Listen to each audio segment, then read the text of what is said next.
Hello everyone! Ayan, for today's video is maglilinis po tayo ng sasakyan ng aking alaga. At ito na nga yung nadatnan ko. Ayan, pailawin na natin. Muna natin yung ilaw niya. Ayan, marami siyang nakasiksik na mga tissue tsaka mga bottled water. Ayan. Ayan, ganyan yun guys. Palagi yung sasakyan ng alaga ko. Hindi naman siya yung madumi-madumi. Ayan lang mga basura nila ng mga kaibigan niya. Diyan lang iniiwan. Tapos konting walis-walis lang sa baba. Kasi hindi naman masyadong malinis yan dyan. Ayan. So, yan lang guys. Ganyan lang kadali.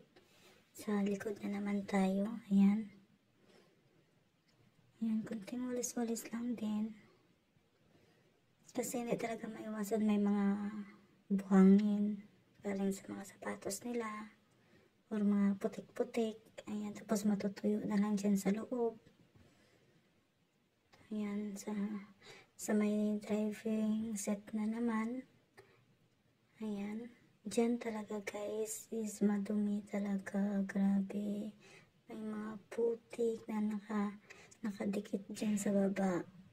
So, mabilis lang naman siyang matanggal din. Kaya tuyo na rin. Ayan, walis-walis lang din. Ayan guys. So, diba?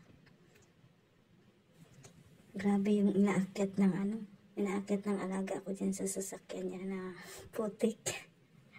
Kasi doon sa pinaparkingan niya guys, daanan kasi yun doon ng tubig pag yung kapitbahay or kami dito, ako dito maghugas sa labas.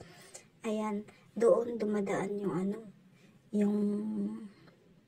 yung mga tubig. Kasi parang pinaparkingan niya dun sa kabilang harap. Medyo malalim na area. Ayan guys, tapos na tayo. Ayan, malinis na siya ulit. Ayan, pa sa likod. Ayan, medyo madilim lang. Pinatay ko na kasi yung ilaw. Ayan man guys. Thank you for watching. Sana nag-enjoy kayo. Thank you. Bye.